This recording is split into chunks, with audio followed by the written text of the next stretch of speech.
I am a retired professor of hematology and oncology from Emory, and tonight I'm going to talk to you about hydroxyurea. And what I plan to do is to give you a background about hydroxyurea and why we use it in sickle cell disease, and then talk about the way I manage adults with hydroxyurea.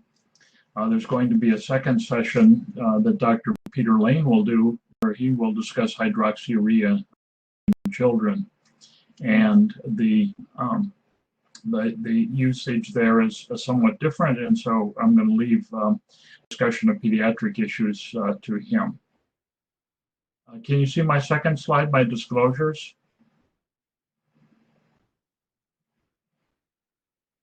Hello? Yes, we see your slides. Okay, so I don't have any disclosures that are relevant to this. I am a consultant for Global Blood Therapeutics, but nothing that I'm going to say tonight has any conflict with that. I'm going to talk about FDA approved for use in sickle cell disease. I also want to emphasize that I'm really not giving any patient advice. I really want to tell you about why we use hydroxyurea in sickle cell disease, some of the important things that you need to understand if you're going to consider using it. But I'm really not giving you medical advice. And after you see this, if you think that hydroxyurea is something that you might consider, I would strongly recommend that you discuss it directly with your healthcare provider, because they know all the details about your disease, and they can answer your questions more appropriately, and they can direct the information to things that are directly specific to you. What I'd like to do tonight is to help you understand why we chose to use hydroxyurea in adults, to help you understand the benefits and risks of taking hydroxyurea, and learn how it is given and how you need to take it so that you get the best result possible. And it's going to be interactive. I'm going to give you short amounts of information, and then I'm going to leave time for you to answer questions. I'm going to try and go relatively slowly because it is a bit complicated, and I want to make sure that we're understanding what I'm presenting. Now, hydroxyurea was first thought of as a magic bullet, and we have thought from the very beginning in sickle cell disease, if we could reverse time for the individual with sickle cell disease, we could actually improve their outcome. And why that occurred is that we really make two different types of hemoglobin before and after we're born. The fetus makes a hemoglobin that's called hemoglobin F, or fetal hemoglobin, and that's the major hemoglobin that's present in the developing fetus before birth. After an individual is born, the level of fetal hemoglobin that they make goes down very dramatically in the first weeks of life. And this slide really shows that. You can see in the stippled area the fall in fetal hemoglobin that occurs in terms of the percentage of the hemoglobin that's fetal hemoglobin. And rapidly after birth, it falls down to very low levels.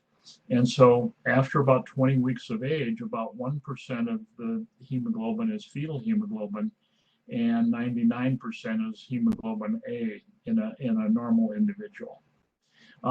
Individuals with sickle cell disease also have elevated fetal hemoglobin at birth. It also goes down, but their fetal hemoglobin level stays higher in sickle cell disease than it does in normal individuals. And we'll talk about observations that were made that showed that this fetal hemoglobin elevation actually protects the individual from problems with sickle cell. And so the initial idea was developed in the 50s and 60s, where we might be able to switch back from the hemoglobin A production that's seen after birth back to fetal hemoglobin, and that would basically turn off the production of sickle cell hemoglobin and would make the disease better. Studies were done that started a long time ago. Watson in 1948 observed that individuals with sickle cell disease have no symptoms for the first year or two of life. And in fact, they don't have sickling of the blood. And this occurs because it was determined that hemoglobin F directly interferes with the sickle hemoglobin polymerizing in the red blood cell. And as you probably all know, that the main problem in sickle cell disease is when the hemoglobin gives up its oxygen, it forms long chains in the red cell that distort the red cell and destroy it.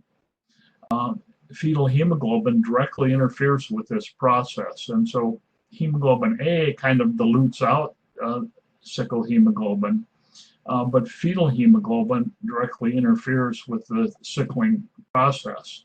And so very small changes in fetal hemoglobin can cause profound reduction in sickling.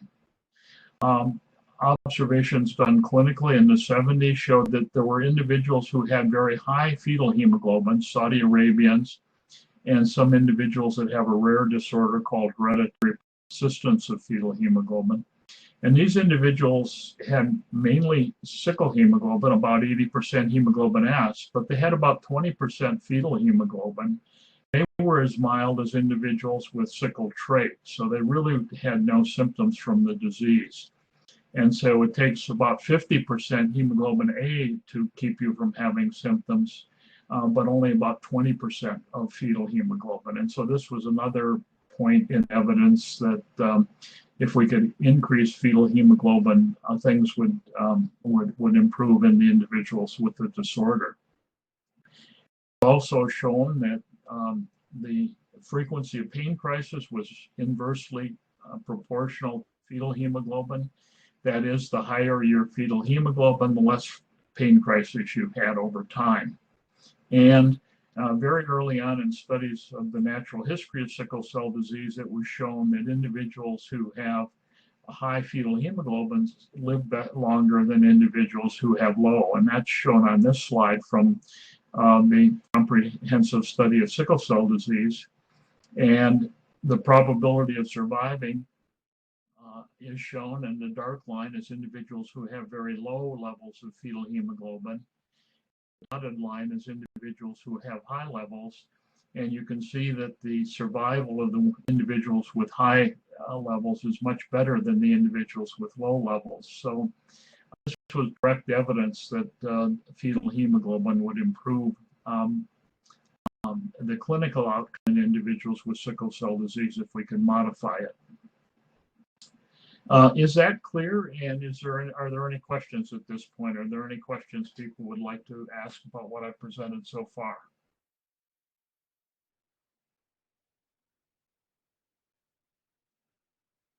Okay, hearing none, I will move on.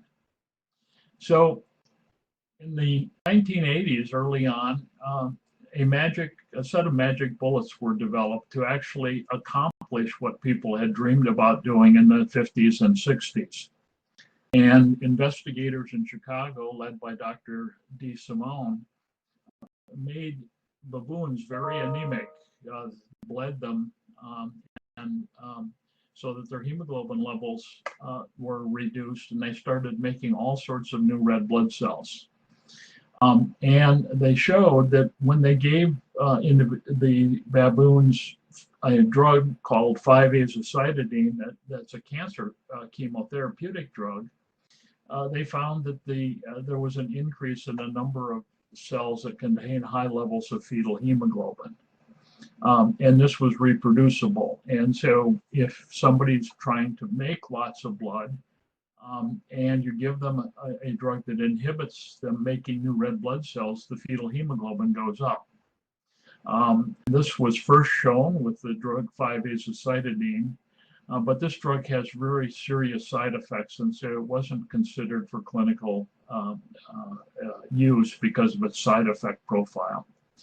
A large number of investigators looked at all sorts of different drugs that were used to treat blood cancers and solid tumors. And they found that many of these drugs actually would increase fetal hemoglobin in individuals with sickle cell disease who are making lots of new red blood cells. Hydroxyurea was one of the drugs that Sam Sharash and 3 other investigators actually found did this all at the same time. And hydroxyurea was a very important drug for consideration.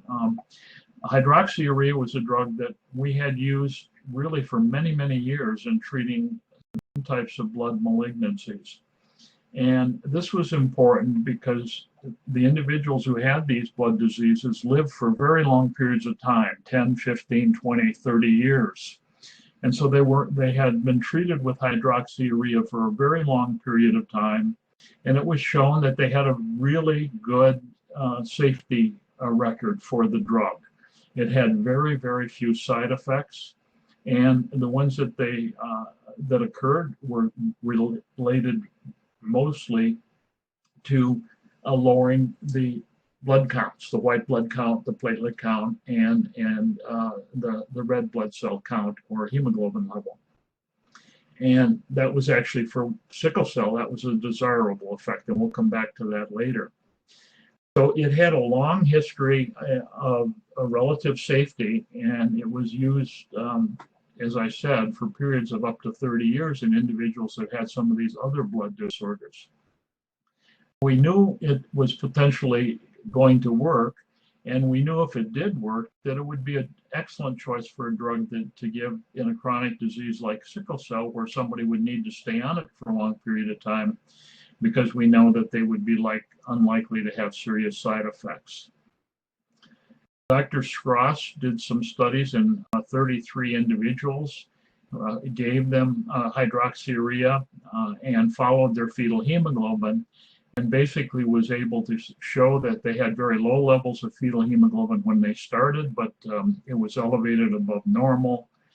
And when hydroxyurea was given, there was a dramatic improvement in the fetal hemoglobin levels.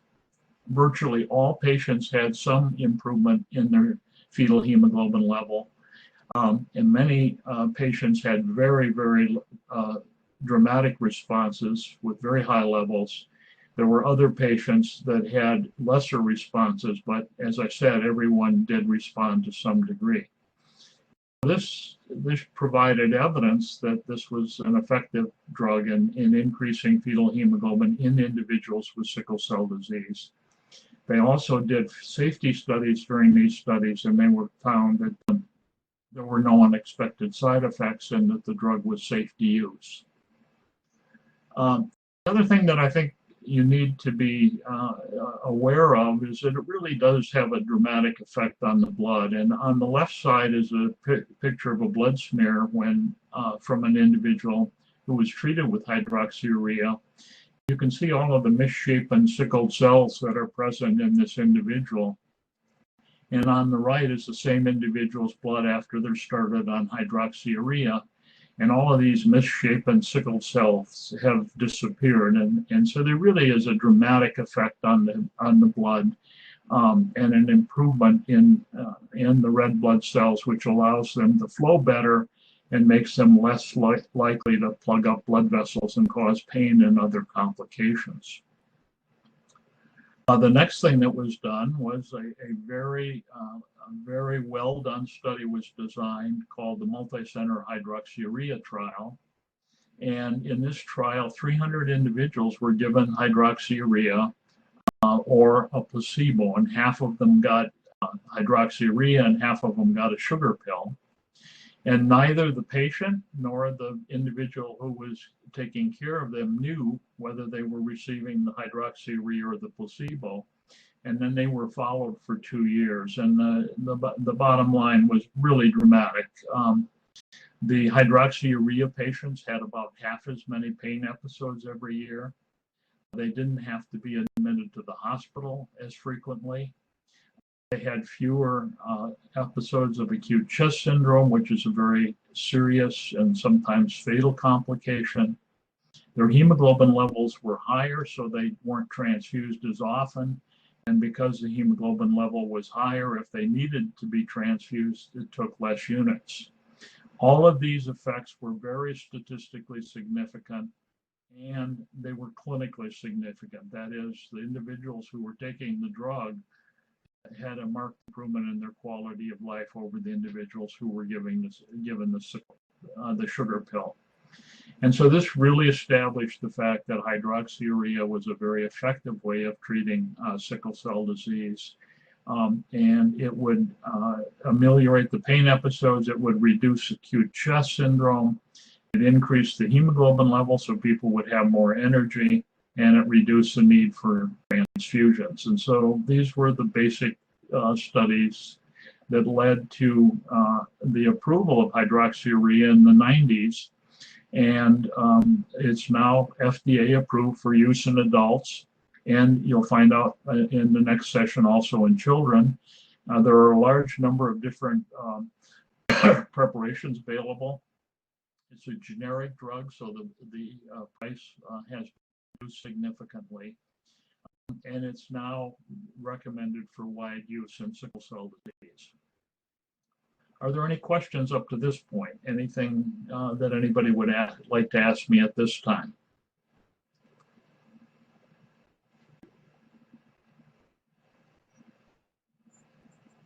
Okay, hearing none, I will move on. So the question that remained, and I'll talk about a little bit more, was how does hydroxyurea really work? And what I've told you is the story that we developed about fetal hemoglobin.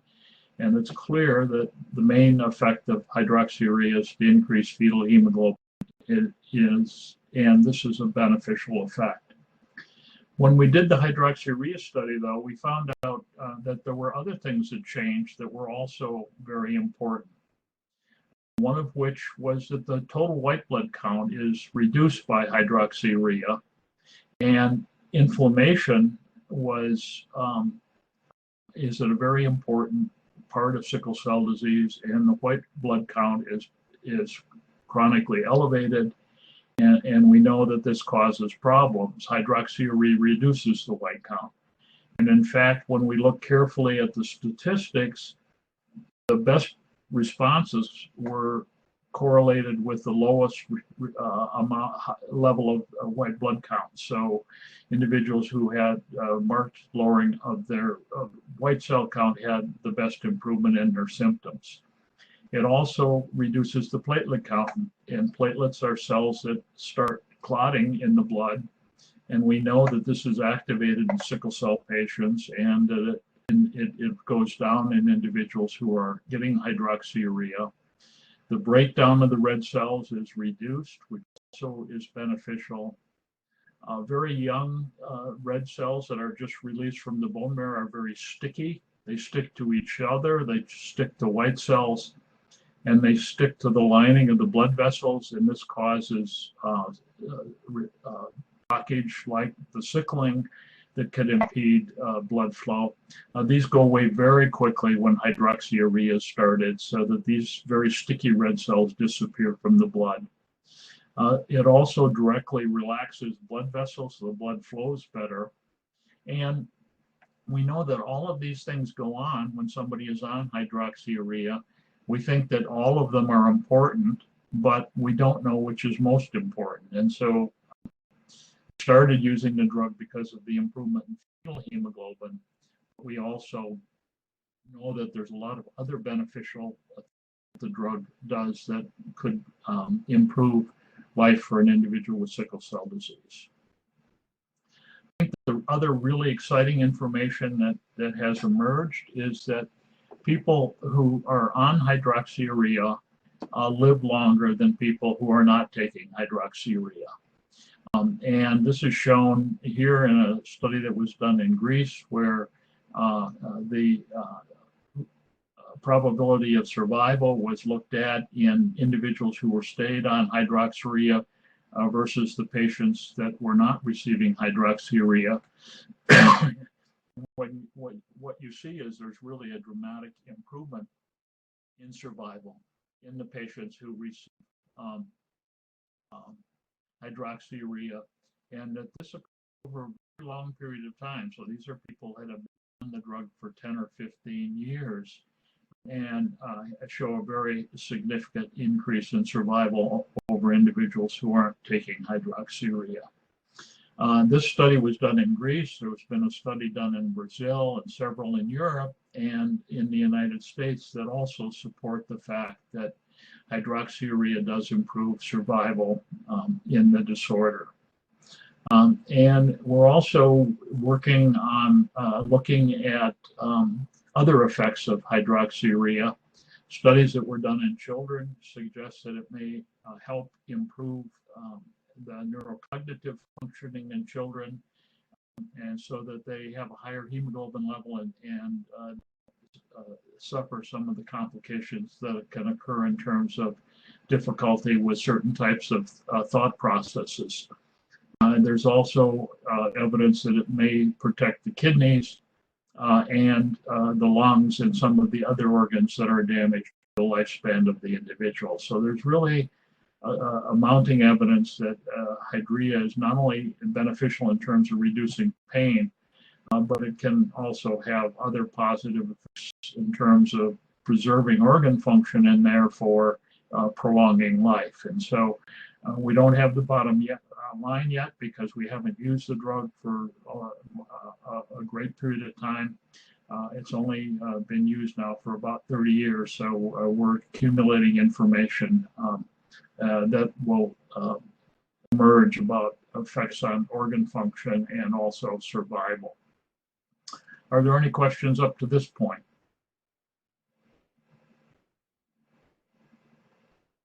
Okay, I'll move on. So hydroxyurea is good. How do we use it?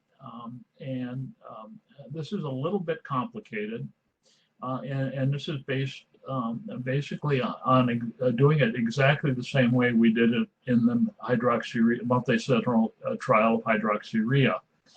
The dosage is started at a low dose. If the drug is well tolerated, this dosage is increased over time, usually waiting about a month or two before you adjust the dose. You keep increasing the dose of the hydroxyurea until the white count, platelet count, or new red cells get too low. And when this occurs, you stop the drug and wait for them to get back up again. And then you restart the drug at a slightly lower dose and continue. And this drug is called the maximum tolerated dose. And it gives you the maximum effect on white count, platelet count, and fetal hemoglobin level. And this is perfectly individualized for the person, and it's continued daily for life with periodic monitoring to see if there are any other side effects. What are the major problems with taking hydroxyurea? And I think this is something that you really need to think about. It takes a long time for the drug to show benefit. The titration to find the maximum dose often takes up to 4 to 6 months. After somebody is on a maximally tolerated dose, it can take another several months before they'll actually show benefit in terms of increasing the fetal hemoglobin level or having their symptoms from pain crisis and other complications improve. And so it's really important that you give the drug a chance, and a chance is measured in a period of at least 4 to 6 months of trying the drug before you conclude that it's not working and it's probably not beneficial for you. And this is a problem because when you take a drug that doesn't work right away, you lose confidence in it, and that's a major problem. So you have to be very patient. The other thing that is very important is that many of the benefits that we see from hydroxyurea really can't be felt. And this is kind of like treating blood pressure, where the blood pressure is controlled as a number, and you have to sort of believe in the fact that down the road, this is going to be beneficial to you, but you really don't feel better every day. And in some individuals with hydroxyurea, they get very good responses in the blood. Their fetal hemoglobin goes up, but they really don't feel a whole lot different. And this doesn't mean that the drug isn't working. It certainly could still be ameliorating damage that's occurring in the organs that can lead to a bad outcome, even though they don't feel better day in and day out. Saying that, almost all of the patients I treated with hydroxyurea had a very dramatic improvement in their clinical outcome. They felt more energy during the day, they had less daily aches and pains, and many of them had very significant decreases in pain episodes. And some of these were dramatic, where individuals were totally disabled and were able to really get jobs and continue to function. Again, it doesn't happen right away. Another major problem is if you don't take it, it won't work.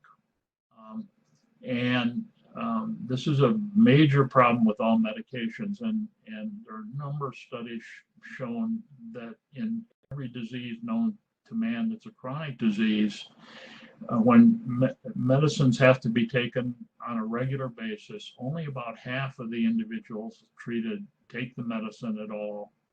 And even that half, only about 80% actually take it as directed. And with hydroxyurea, if you don't take the drug on a regular basis, it is a very short-acting drug, and you'll lose the effect very quickly. And it'll take a long time to get that back again. And so it's a drug that has to be taken every day. And you have to take it regularly and really commit to taking it every morning or every whatever works out best for you, but then make sure you get the drug. Do this for a prolonged period of time before you conclude that it isn't for you.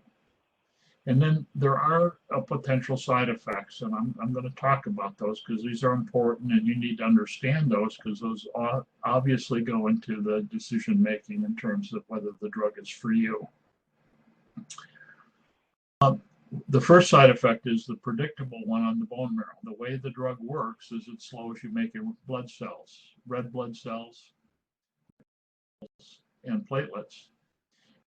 Have to be monitored because if they get too low, that can cause other complications like symptomatic anemia, infections from a low white count, or bleeding from a low platelet count. And this is one of the reasons that the drug is monitored. This is a very predictable effect, and with periodic monitoring of blood every month or two, this can be given safely without any problem. Almost all patients know some increase in pigmentation. When they are on the hydroxyurea, their skin gets darker.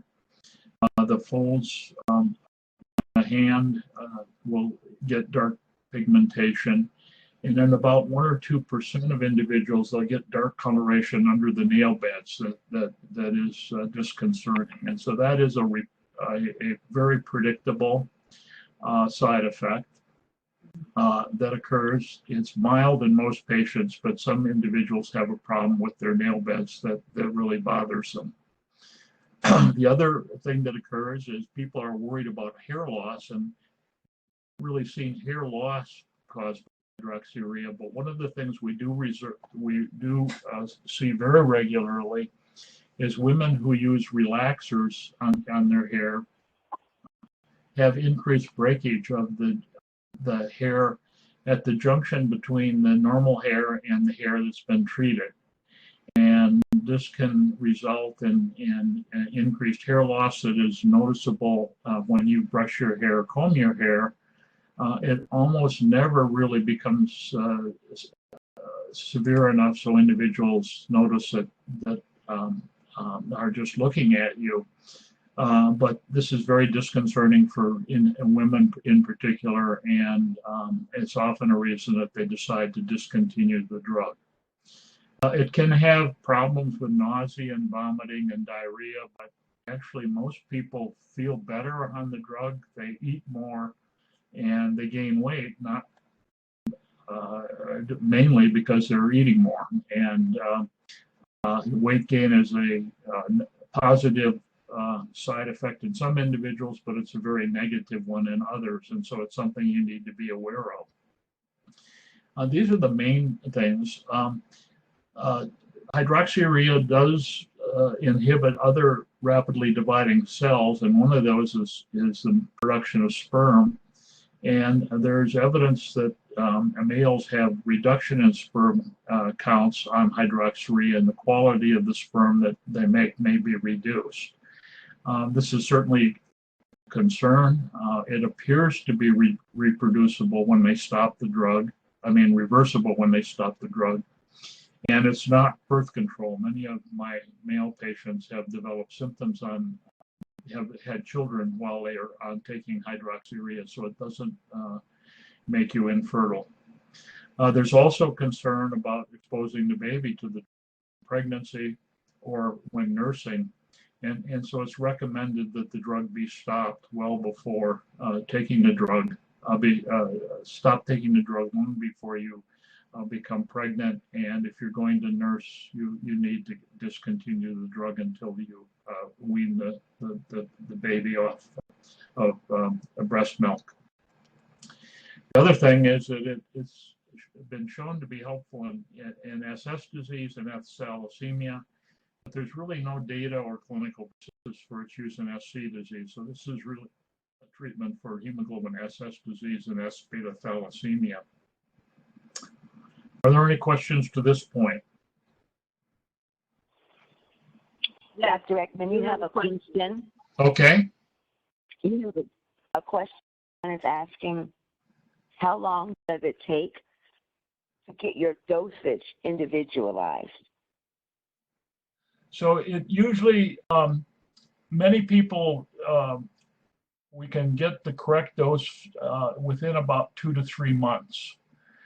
And I think the average, though, is probably about 4 or 5 months. So titration period is done over a fairly long period of time, and we do that for safety reasons.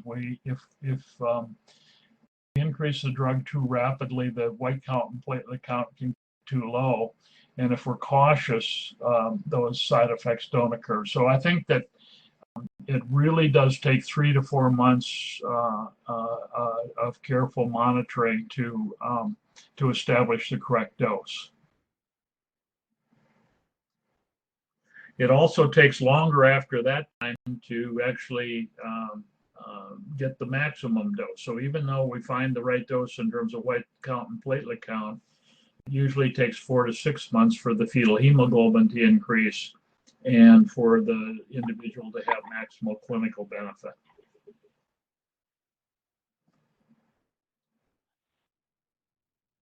Okay, should I go on? We have another question.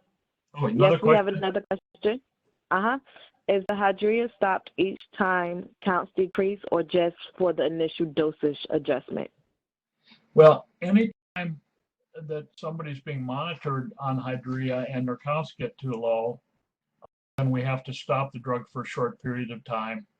And then we usually restart it again at the same dose. And for example, if you get a cold or influenza, the virus slows you making red blood cells and white blood cells. And so while you're suffering from the influenza, your blood counts may drop down, and the hydroxyurea might be stopped for a period of time, and then restart it after the infection clears and your bone marrow recovers. We also sometimes stop hydroxyurea when somebody has a very serious bacterial infection, not because of the white count is necessarily that low, but we want to make sure that the white count can respond to the infection appropriately. But these are short interruptions in the treatment, and usually they're as soon as the blood cells recover, you can go back to the previous dose of hydroxyurea.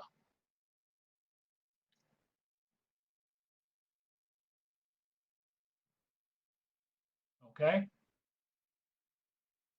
I'm moving on, and we'll have time at the end to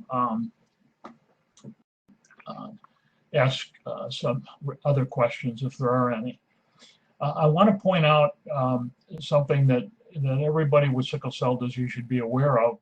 If nothing more than as a source of information you can provide for your care provider.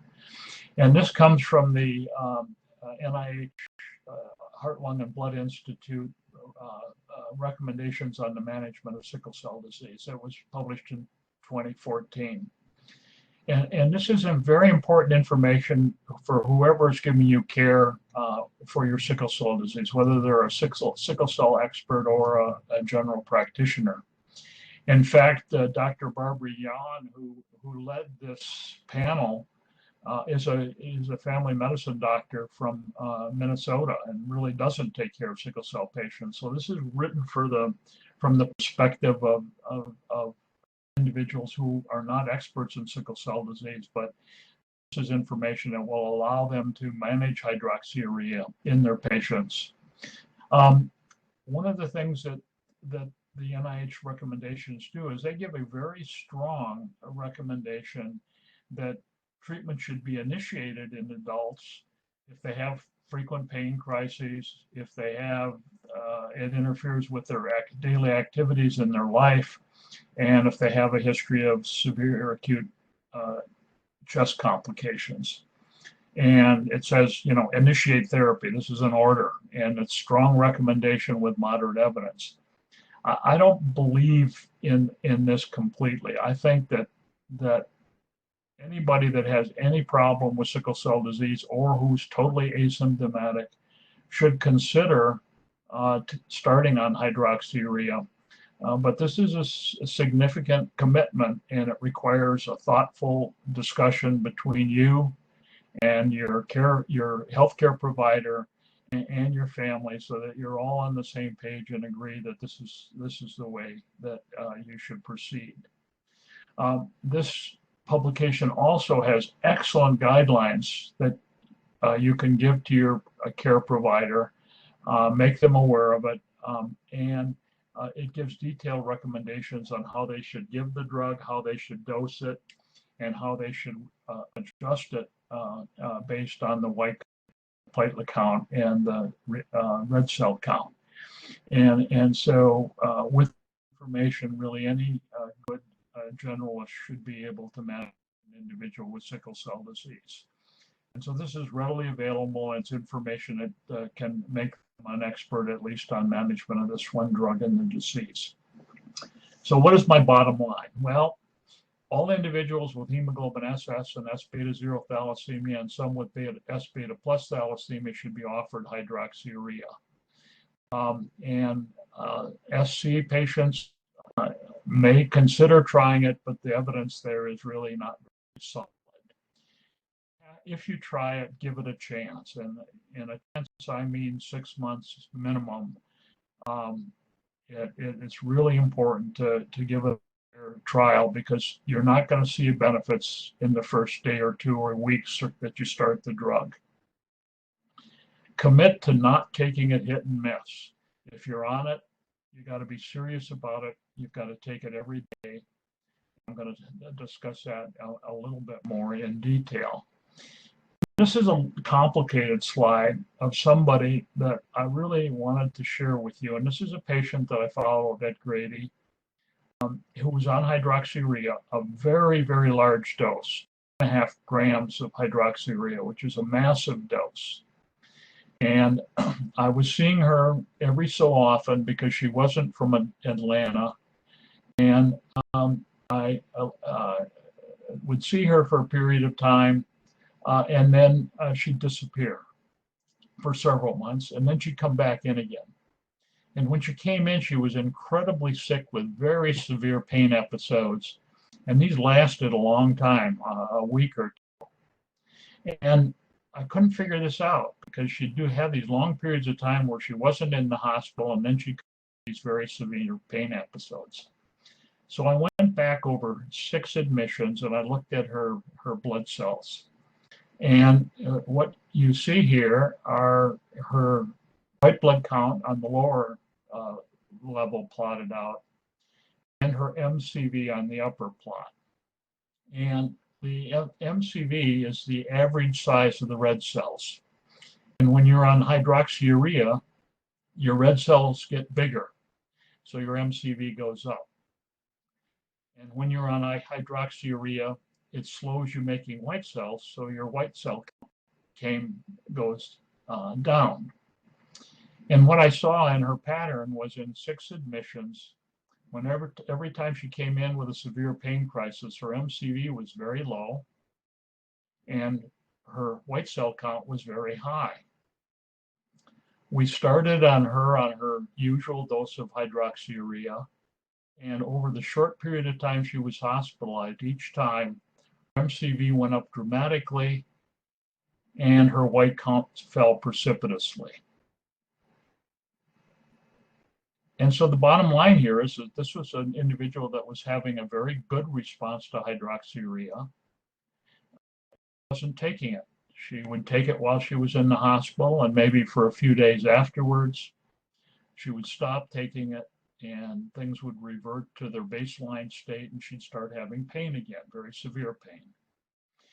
It was repeated again and again. And so there's 2 lessons here. One is if you don't take the drug, you're not going to get the benefit in terms of preventing these pain episodes. But an equally important consideration is that this lady was being exposed to a very dangerous amount of hydroxyurea because her doctor thought she was taking it every day and was giving her higher and higher doses because he wasn't seeing the response he wanted. And when in fact he wasn't taking it, she wasn't taking it. And when she was given the drug, the white count fell precipitously. And so this individual was also at risk for getting into severe complications because her doctor really didn't know this was going on and was prescribing a higher dose than she really needed. The patient I talked to her, she started taking the hydroxyurea regularly, and she didn't come to see us anymore because she was basically asymptomatic from her sickle cell disease and was able to be on a very much lower dose of drug. She ended up on a gram of hydroxyurea, which was 2.5 times lower than what she had been on before. And so this is a very important patient that shows that you have to take the drug or you don't get the benefit. And if you take the drug intermittently, it can actually potentially be more dangerous to you than not taking the drug at all. So I think that you want to be serious about it. You need to set up a system so you make sure you take the drug every day. It becomes one of your highest priorities. And you give it about a 6-month trial. And if you get a benefit, I guarantee you won't want to stop it. Work after that period of time, then you should have another discussion with your physician about whether or not maybe it's not for you. The other thing is that it's perfectly safe to have children. What we ask is that you stop the drug about 6 to 8 weeks before you conceive, that you don't take the drug while you're pregnant or nursing, but once this period of time is over, you can go back onto the drug and continue on the dose you were receiving before. And this is a question that comes up. We recommend the individuals not get pregnant while they're taking the drug. And sometimes women think that means they can't have babies, but we've managed the hydrea many times through successful pregnancies by interrupting it as we've outlined here. Another thing that we have to come back to is that increased fetal hemoglobin is associated with improved survival. This is a study of geriatric patients with sickle cell disease with SS from Jamaica. And this is a large cohort of 100 individuals who lived over the age of 60. The range of individuals was 60 to 87. And survival in this group, not on hydroxyurea, was associated with increased fetal hemoglobin. So I think there's real evidence that taking the drug is positive, that it's going to improve the overall outcome for individuals with the disease. And it's highly recommended for all individuals, but certainly those who are symptomatic.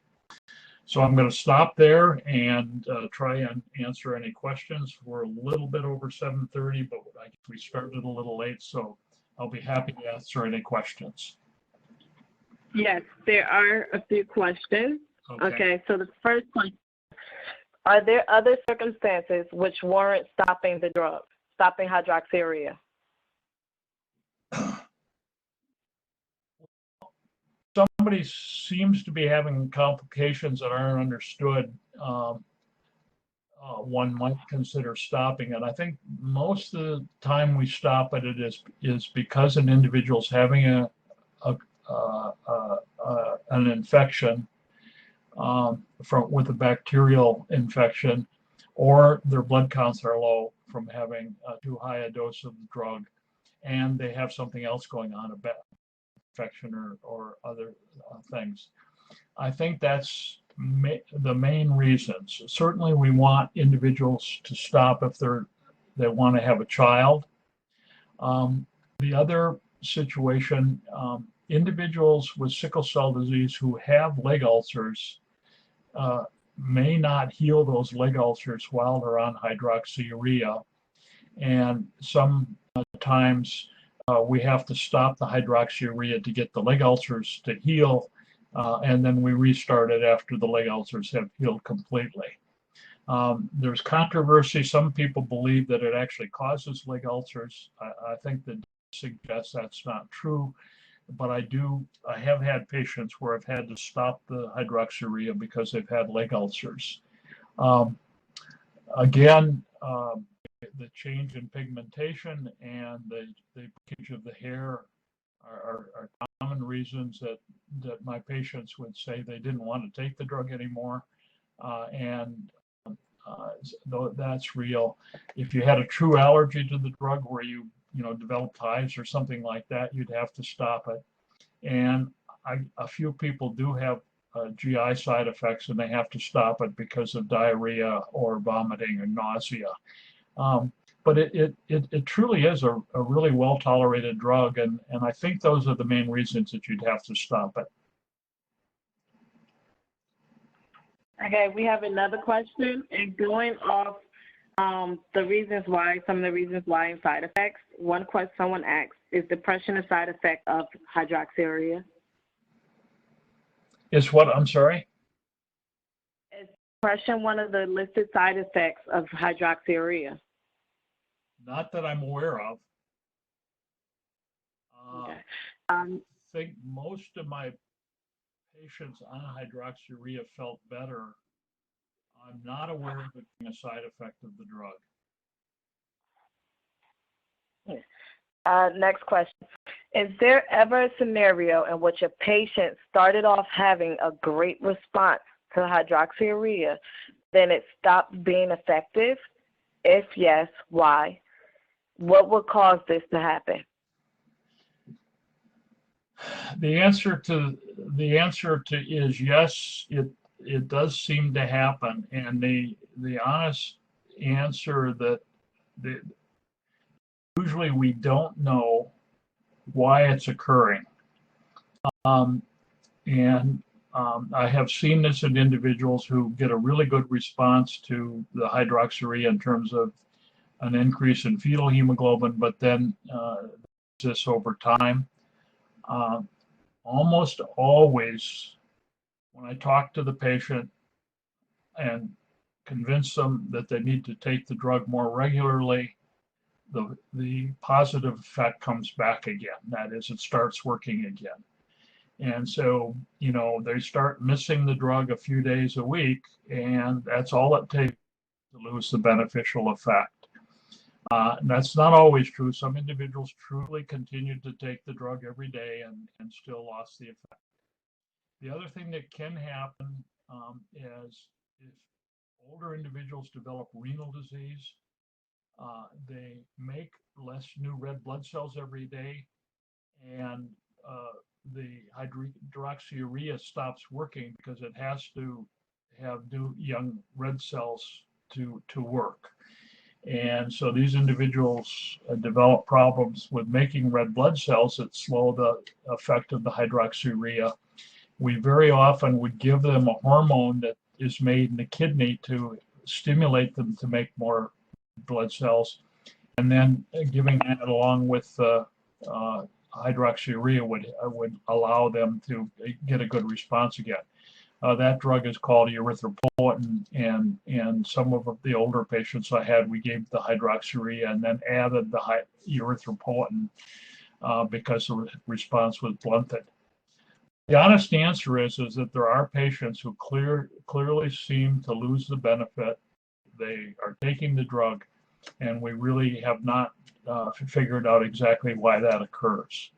I think far and away the most common reason, though, is they're not taking the drug. They're missing doses, or the dose needs to be adjusted up, and that's why they lose the benefit.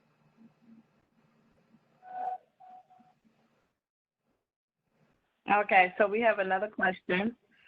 Lakia says, I'm on hydroxyurea. Whenever I'm inpatient, the doctors always stop my hydroxyurea while I'm hospitalized. Why?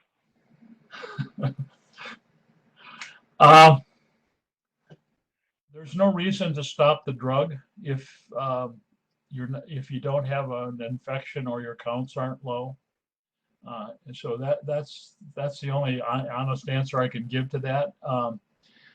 They may need to have a discussion with an expert in sickle cell disease and make sure they understand exactly how they should be using it. But there's no reason to stop it just because somebody's having a pain episode or because they have to be hospitalized. And in fact, it's sending the wrong message to the patient, because if the doctor isn't serious enough about the drug to give it while they're in the hospital, how can they expect them to be serious about taking it at home on their own? So in general, I think it's extremely important to continue the drug unless there's a serious infection or the blood counts don't allow it. And so I almost always wanted to continue the drug throughout the hospitalization unless there was some direct contraindication. Occasionally there are changes in liver function and kidney function during pain episodes, and those might make you want to stop the drug. The drug is mainly cleared in the kidney, so it's very sensitive to changes in kidney function, and sometimes if a person's hospitalized, that may be a reason, but there's no reason to do it automatically, none whatsoever. Thank you. Next question asks, what's the risk of not being consistent with not committing to taking hydroxyurea as prescribed? Well, I think the main thing is you're taking a drug that isn't going to work because it really requires every day to get the positive effect. And so you're exposing yourself to the negative effects of the drug without any potential for benefit. I think the second thing is that's really important is what happens with the case I showed you. And that is you end up on way too high a drug because the doctor thinks you're taking it every day. And then if you do start taking it more regularly, then you're setting yourself up to get complications from having too low a white count and a platelet count. And so if you're really not serious about doing it every day, I think it's better not to take the drug at all than to take it intermittently. You're maximizing the potential for side effects and really minimizing the possibility you're going to get a benefit from the drug. It's like blood pressure pills. I mean, I have hypertension and I have to have a pill box that I use religiously, fill it once a month. Otherwise, I've not been able to make sure I take antidepressant every day. It really takes a commitment to make it part of your life.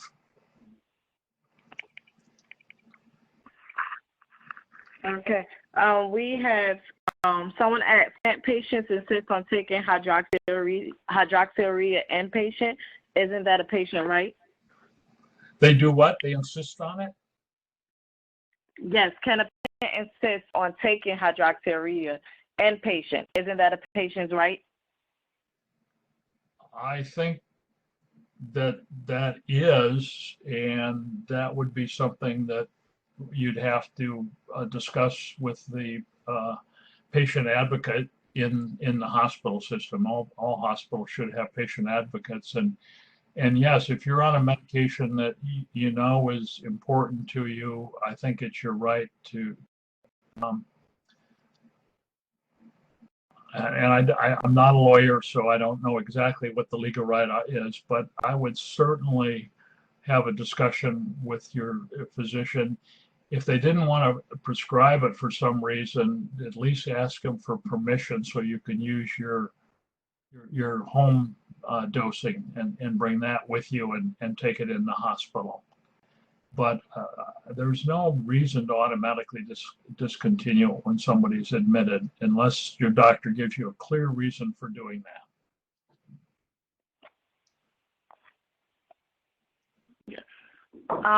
There's one more question. You mentioned low counts. What counts are you referring to? The neutrophil count or the white blood cell count, the platelet count, the total hemoglobin level, and the reticulocyte count. Reticulocyte is a young red cell, and those are measured. And if any of those get too low, then the drug gets stopped for a period of time and restarted, usually at a lower dose if you're titrating, or at the same dose if the counts were low because of a viral infection or something like that.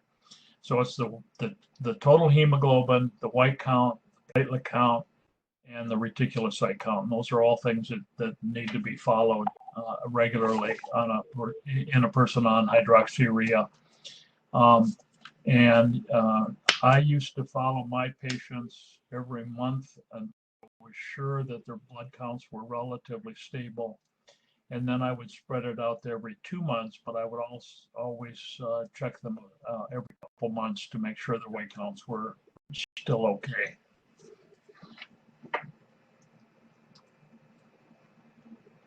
Okay. Are there any more questions?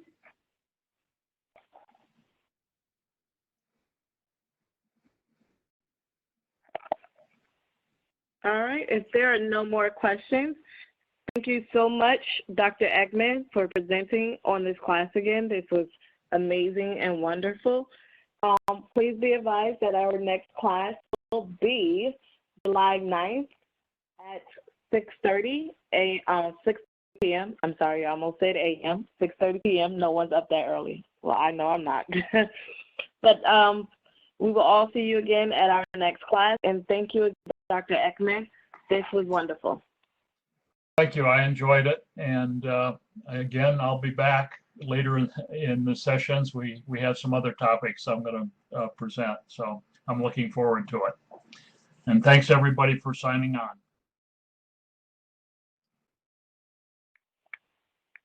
Thank you, everyone. Have a good week and a great happy 4th of July. Happy 4th of July.